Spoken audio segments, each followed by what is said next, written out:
হায় বেলাল, তুমি কোথায় রাদিয়াল্লাহু তাআলা আনহু? তুমি কোথায়, আমি কোথায়, তুমি কোথায়, দুনিয়া কোথায়? তোমাকে যেখানে দেখি ওইখানে কাউকে দেখি না, তুমি যেখানে ওইখানে কেউ নাই, কেউ নাই, কেউ নাই, কেউ নাই, কেউ নাই, কেউ নাই। আল্লাহকে যদি আমি রাজি করে যেতে পারি, আল্লাহকে খুশি করে যেতে পারি, আল্লাহকে যদি পায়া যেতে পারি, তাইলে আমি বাদশাহ, এইখানেও বাদশাহ, ওইখানেও বাদশাহ। যদি আমার কাছে কিছু নাও থাকে তারপরও আমি বাদশাহ। বুঝাইতে কি পারলাম? হ্যাঁ, কিন্তু বলা আমি শেষ জায়গায় চলে আসছি, উঠাউঠি করেন না।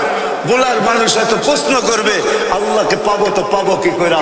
লা তারাহুল উয়ুন, আল্লাহকে তো চোখেই দেখা যায় না। ওয়ালা তুখালিতুহুদ দুনুন, ধ্যান ধারণায় আল্লাহকে আনা যায় না।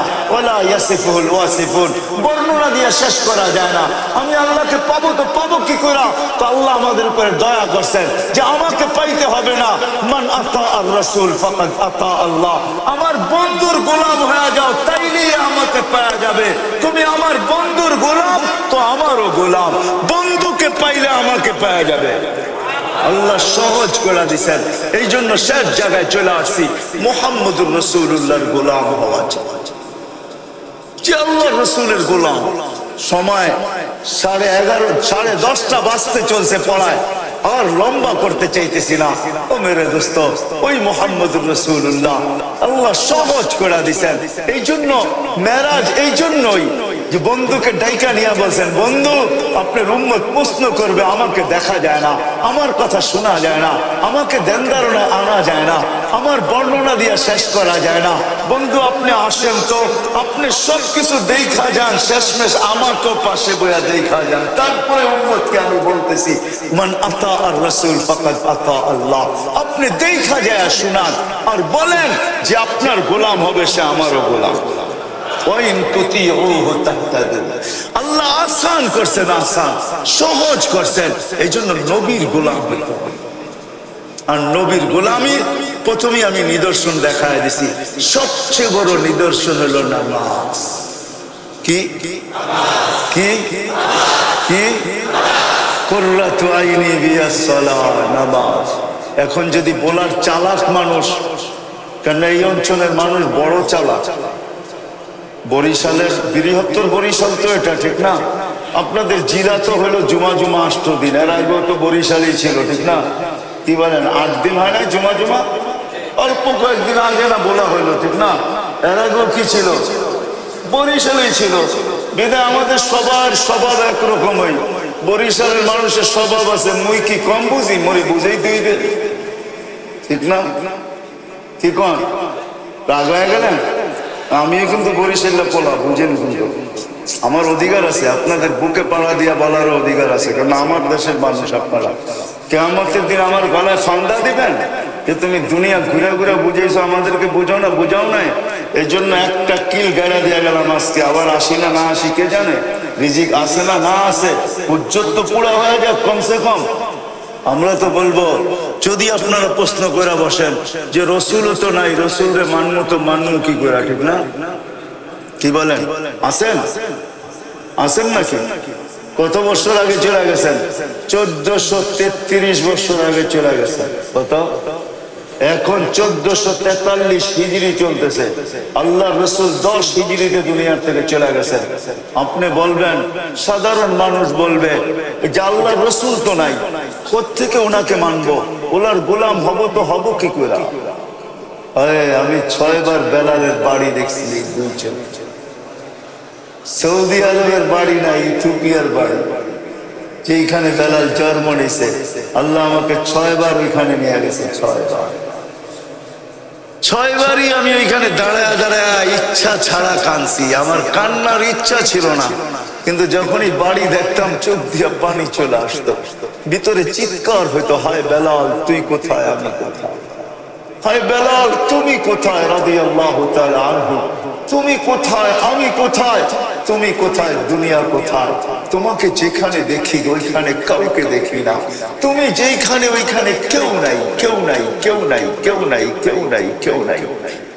ওলামা হয়তো বলতে পারে, আমার উপরে আঙ্গুল উঠাইতে পারে, না না, আমি আবু বকর সিদ্দিক রাদিয়াল্লাহু তাআলা আনহুকে 1 নম্বর মানি, ওমর ফারুক রাদিয়াল্লাহু তাআলা আনহুকে 2 নম্বর মানি, উসমান 3 নম্বর, আলীউল মুরতালা 4 নম্বর আমার ঈমানের অংশ। কিন্তু বেলাল যেখানে ওখানে কেউ নেই, এটাও মানি। বেলাল যেখানে ওইখানে কেউ নাই। জান্নাতে নবী ভ্রমণ করতেছেন, আগে পদধ্বনি শোনা যাইতেছে। জিবরিলকে জিজ্ঞাসা করছে, মান আমামি আসমা ফাসফাস কাদাম লাম আরা, আমার আগে কে? পদধ্বনি শোনা যায়, দেখা তো যায় না, কে? একবারে জবাব দেয় না, মুস্কি হাসি দিছে। আবার জিজ্ঞাসা করছে, মুস্কি হাসি। আবার জিজ্ঞাসা করছে, তো বলছে আবদুকা বেলাল, আপনার গোলাম বেলাল। আমি শব্দ ওইখান থেকে নিয়ে আসছি, আবদুকা বেলাল, গোলামে মোহাম্মদ। হায় হায়, শুধু শুধু তো কবি কলম উঠান নাই।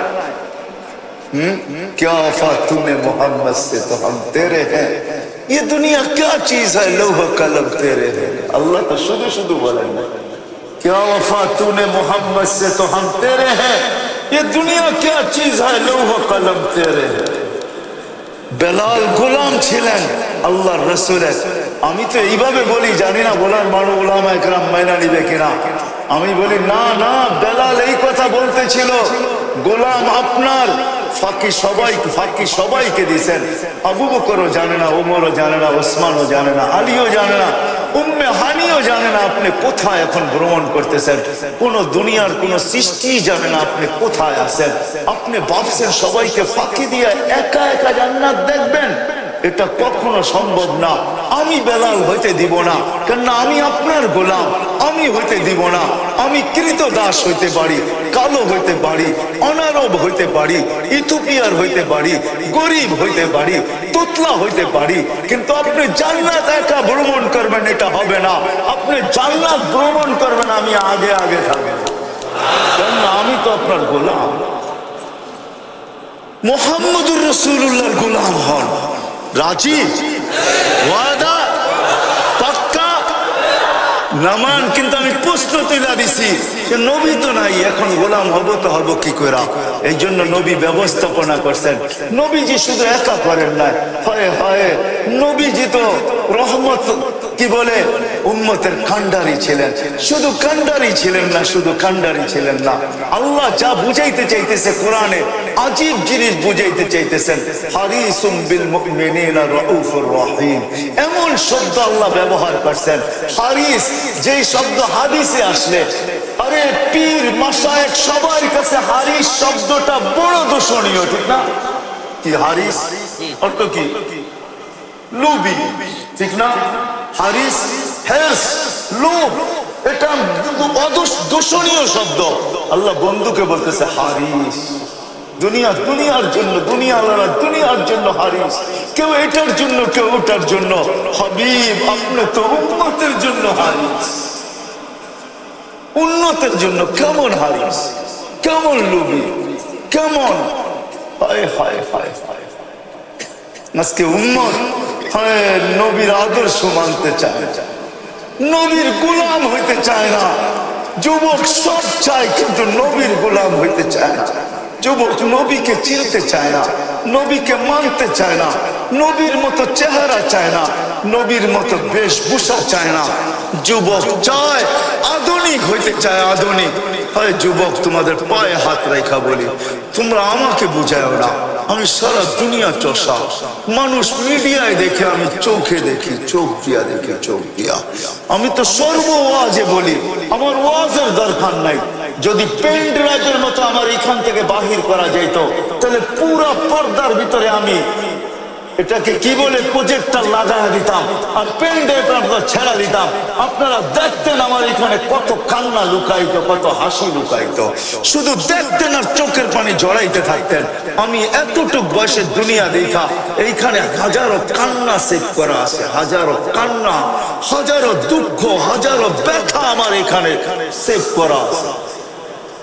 অনেকে জিজ্ঞাসা করে, কালকে একজন বলতেছিল উর্দত কর্মকর্তা, যে হুজুর আপনার ওই ওয়াজটা আমার কানে লাগছে। আমি তো চোখে দেখছি, আমেরিকাতে মুসলমান সন্তান, দিনদার সন্তান, মাকে হুইল চেয়ারের থেকে উঠায়া বাচ্চার মতো কোলের মধ্যে বসায়া কোলে উকরা নিয়া গাড়ির সিটে বসাইতেছে, তার পাশে দাঁড়ায় এক খ্রিস্টান ইংরেজ মহিলা চোখের পানি ঝরাইতেছে। আমি বলছি তুমি কাঁদো তো কাঁদো কেন? বলছে এই দৃশ্য দেখে আমি কাঁদতেছি। বলছি কিসের দৃশ্য? আমি ওকে খোঁচাইতেছিলাম যে কিসের দৃশ্য? দেখো নিজের মাকে বাচ্চার মতো কোলে করা হুইল চেয়ারের থেকে গাড়িতে বসাইতেছে, আর আমার বাচ্চা কোথায় হারায় গেছে আমি জানি। এই দৃশ্য দেখে আমি চোখের পানি জড়াইতেছি। তা আমি বললাম যেটা আমার ইসলামের শিক্ষা, আমার রসুলের শিক্ষা, আমার গডের শিক্ষা, আমার আল্লাহর শিক্ষা, আমার মেসেঞ্জারের শিক্ষা, আল্লাহর মেসেঞ্জারের শিক্ষা, আল্লাহর শিক্ষা, ইসলামের শিক্ষা, যে একদিন ওকে ওর মা এরকম পালছে, আজকে মা বুড়া হয়ে গেছে, ও মাকে বাচ্চার মতো পালছে। বলছে হ্যাঁ তোর ইসলামের শিক্ষা, জানি না তার দিলে কতটুকু রেখা পাতা। মেরে আজিজো, আল্লাহর রসুল উম্মতের জন্য রউফুর রহিম, দয়ালু নবী। আজকে আমরা উম্মতের রসুলের গোলাম হইতে চাই না, যে রসুলের চোখের পানি কোনোদিন আমাদের জন্য থামে না, থামবেও না। যদি বুঝেন তাহলে একটা বলি, অদ্দোহা যখন নাজেল হয় ওলামারা জানে ওহি যখন নাজেল হয় তো কষ্ট কি হইতে থাকতো আল্লাহর রাসূলের। বুখারীতে আছে সবচেয়ে বেশি কষ্ট হইতো সাউতাল জারাস, যখন ঘন্টির মতো আওয়াজ হইতো ওহি, তখন আল্লাহর রাসূলের সবচেয়ে বেশি কষ্ট হতো। সিলসিলাতুল জারাস লেখা আছে এর ভিতরে, সিলসিলাতুল জারাস, ঘন্টির মতো যখন আওয়াজ বাজতে থাকতো আল্লাহর রাসূলের এত কষ্ট হতো, কাদা রু আইয়া খরচ, রু বাহির হওয়ার উপক্রম হয়ে যেত, উঠ বসা পড়তো, গর্দান লম্ব করে দিত, আল্লাহর রাসূল ঘামাইতে থাকতেন। কিন্তু জিবরিল যখন পড়ছে এই জায়গায়, যখন সূরা ওয়াদদুহা শুনাইতে শুনাইতে যখন এই জায়গায় পড়ছে, সাউফা ইউতিকা রাব্বুকা ফাতারদা, আল্লাহ আপনাকে রাজি করেই ছাড়বে, আল্লাহর রাসূল ওই কষ্টের ভিতর থেকে চিৎকার দিয়ে উঠছে, জিবরিল থামো থামো থামো। বলছে কেন? বলে আল্লাহ বলতেছে আমাকে রাজি করে ছাড়বে, বিদা আমি এই মুহূর্তে আল্লাহর কাছে কিছু চাইতে চাই। বলছে সেটা কি? তোমাকে সাক্ষী রেখা চাইতে চাই। বলে সেটা কি চাবেন আপনি? তো হাত উঠায়া বলতেছে জিবরিল তুমি সাক্ষী, লান আরদা, লান আল্লাহি লান আরদা, আল্লাহি লান আরদা, আল্লাহি লান আরদা, আল্লাহর কসম আমি কখনো আল্লাহর উপর রাজি হব না, হাত্তা ইয়াকুনা ওয়াহিদ মিন উম্মতি ফিন নার, আমার একজন উম্মত জাহান্নামে থাকা পর্যন্ত আমি আল্লাহর উপর রাজি হব না, না না না না, তুমি সাক্ষী। আগের গুলা বললাম না, ওই নবীর গোলাম হতে হবে। কিন্তু যদি বলার চালাক মানুষগুলা যদি প্রশ্ন তুলে দেয় নবী তো নাই, এই জন্য আল্লাহ ব্যবস্থা করছেন, নবীজিও ব্যবস্থা করছেন, কিয়ামত পর্যন্ত উত্তরসূরি রেখা গেছেন। আল্লাহ বলতেছেন আওরাসনাল কিতাবাল্লাযী নাসতাফাইনা মিন ইবাদিনা, আমি কিছু লোককে নির্বাচিত করছি। কেন নির্বাচিত করলেন? যে আমার নবীর আদর্শ কিয়ামত পর্যন্ত, আমার নবীর আদর্শকে কিয়ামত পর্যন্ত সুরক্ষিত রাখার জন্য, জীবনকে রাখার জন্য। এই জন্য আল্লাহ রাসূলের একটা জিনিসও হারায় নাই, এমনকি গাদার নামও হারায় নাই, এমনকি বকরির নামও হারায় নাই। রাহিকুল মাকতুমের ভিতরে আছে, সিরাতের কিতাবের ভিতরে আছে, আল্লাহ রাসূলের প্রত্যেকটা জিনিসের নাম পর্যন্ত সুরক্ষিত। আল্লাহ রসুলের একটা গাদা ছিলেন, লম্বা হয়ে যেতেছে না তো, আল্লাহ রসুলের একটা গাদা ছিল ইয়াফুর, কি ইয়াফুর, খায়বরের যুদ্ধে পাইছিলেন, পান নাই, গাদা ছুটে আসে আল্লাহ রসুলের সাথে আরবিতে কথা বলছে, ইয়া রাসূলুল্লাহ। আল্লাহ রসুল হাত করে তাকায় আছে, গাদা আরবিতে কথা, তাও পিওর আরবি। ইয়া রাসূলুল্লাহ, আমার পিঠে, আমার পূর্বপুরুষের পিঠে কোন নবী ছাড়া কেউ বসে নাই, আমি আপনার খেদমতে থাকতে চাই। সাহাবায়ে কেরাম হাত করে রয়েছে, এটা আবার কি বলে গাদা পিওর আরবি ভাষায়? সবাই বলছে ইয়া রাসূলুল্লাহ দাবি ছেড়ে দিলাম, আপনার কাছে নিয়ে নেন। আল্লাহর রাসূল তাকে দূত হিসাবে ব্যবহার করতেন, দূত হিসাবে। সব সাহাবাদের বাড়ি চিনতেন, সাহাবাদেরকে চিনতেন। আল্লাহর রাসূল নাম বলতে দেরি, দৌড়ে যায় ডাইকা আনতে দেরি করতো না। ওমর রাদিয়াল্লাহু তাআলা আনহু বলেন, একদিন আমি দেখলাম আমার দরজায় জোরে জানি কে আঘাত করলো, খুইলা দেখি হযরত ইয়াফুর দাঁড়ায় আছে। আর মাথা দিয়ে ইশারা দিতেছে ডাকে তোমারে। আমি দৌড় শুরু করলাম, আমার পিছে সেও দৌড়াইতে শুরু করলো। আল্লাহ রসুল কখনো পিঠে চড়তেন, কখনো দুধ হিসাবে ব্যবহার করতেন। গাদা চিনছিল, আমরা নবী চিনি।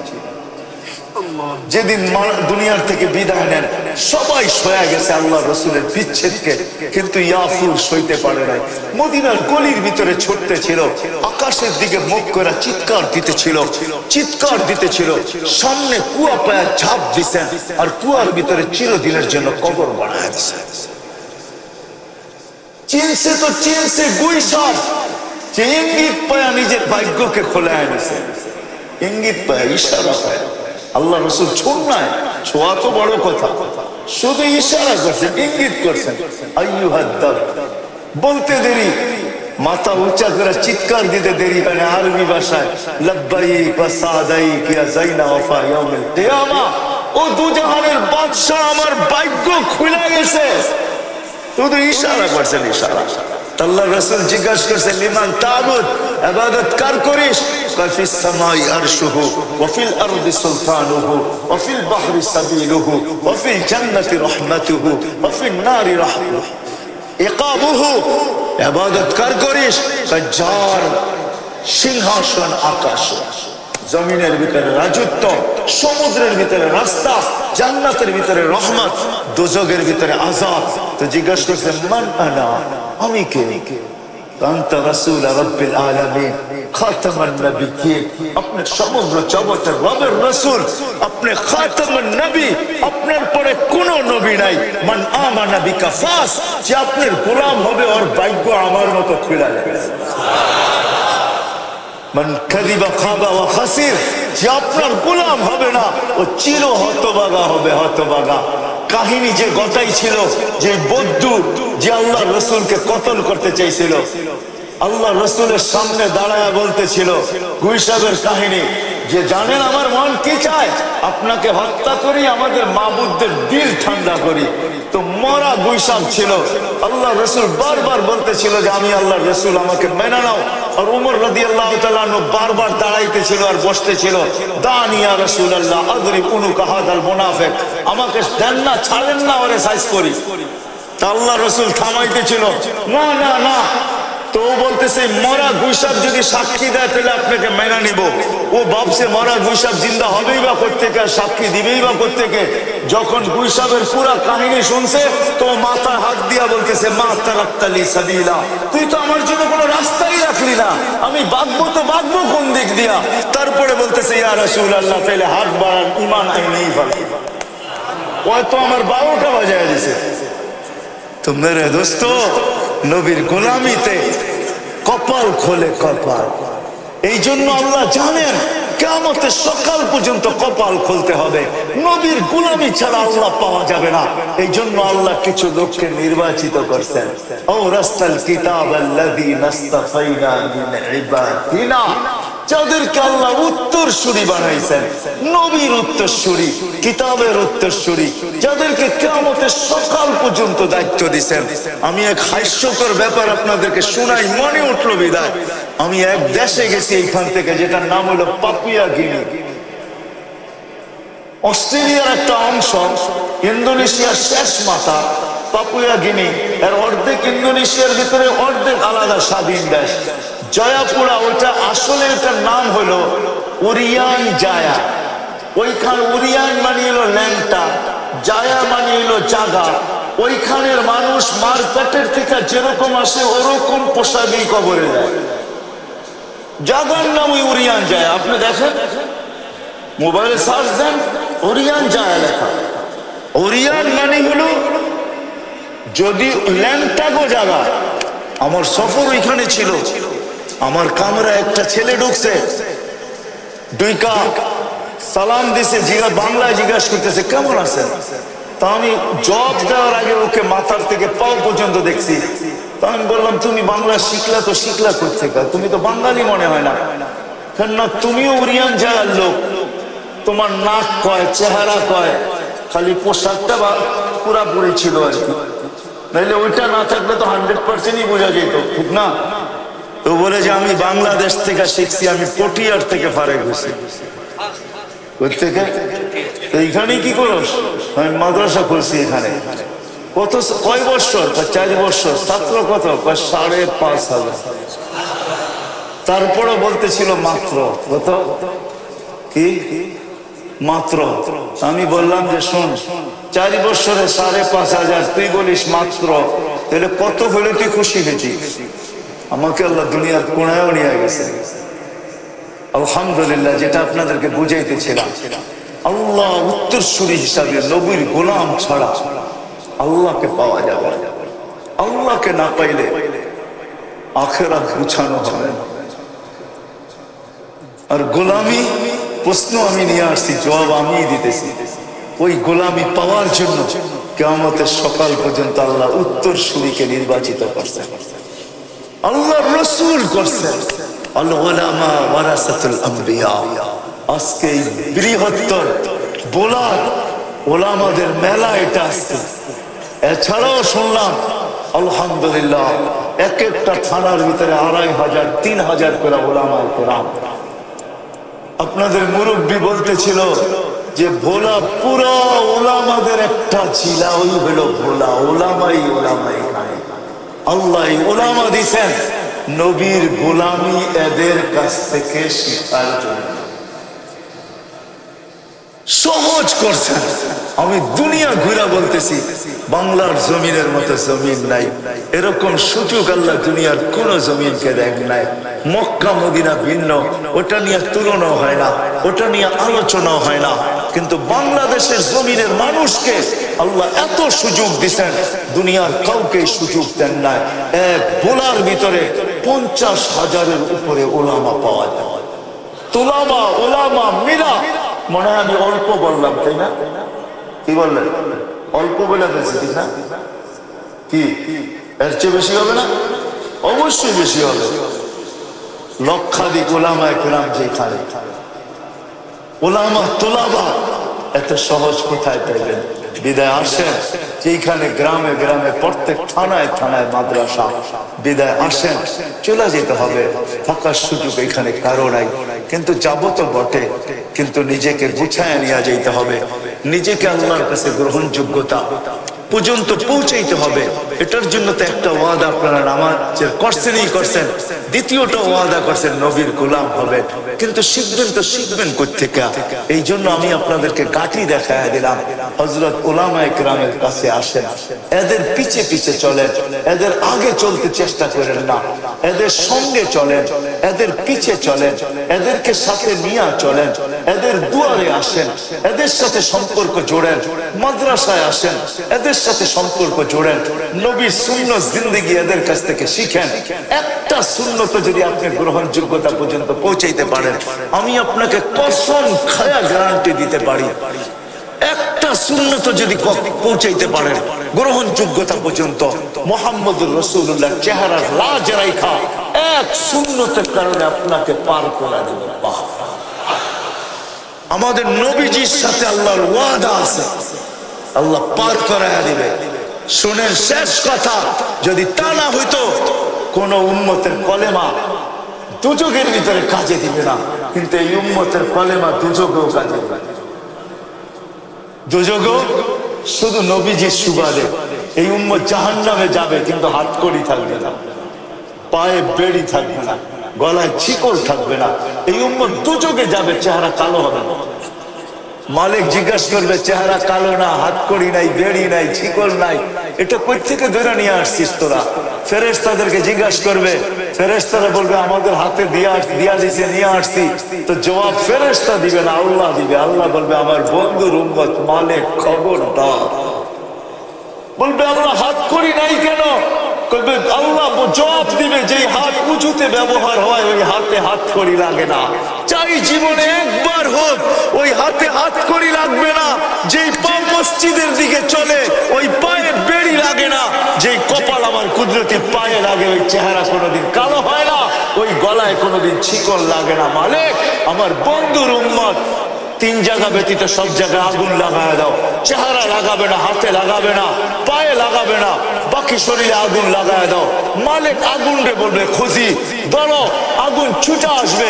আল্লাহ আমাদেরকে কলেমা মনে করায় দিবে, আমরা আগুন দেখবার জোরে জোরে কলেমা পড়বো। আমার মনে আছে ছোটবেলা যখন অন্ধকার জায়গা দিয়ে রাত্রে যাইতে হইতো, বা কোনো ঝুপ ঝাড়ের ভিতর দিয়ে রাত্রে যাইতে হইতো, তো কলেমা পড়তে পড়তে পার হয়ে যেতাম গা, আর কোনো ভয় লাগতো না, জায়গা মতে পৌঁছা যেতাম। তো আল্লাহ কলেমা মনে করায় দিবে, কলেমা জোরে জোরে পড়তে থাকবে, আগুন পিছে ভাইগা যাবে, আবার বলবে ধর, আবার কলেমা পড়বে, আবার ভাইগা যাবে। এরকম 3 বার হবে, আগুন ভাইগা যাবে। তো মালিক রাগে চলে রাগ হবে, আগুনের উপরে লাঠি চার্জ করবে, ধরিস না কেন। আল্লাহ আগুনের জবান খুলে দিবে, বলবে লাইসালি সুলতান আলা মান ক্বালা লা ইলাহা ইল্লাল্লাহ মুহাম্মাদুর রাসূলুল্লাহ। যেই কলেমা পড়ে ওরে ধরার ক্ষমতা আমার নাই, তুমি ধরো।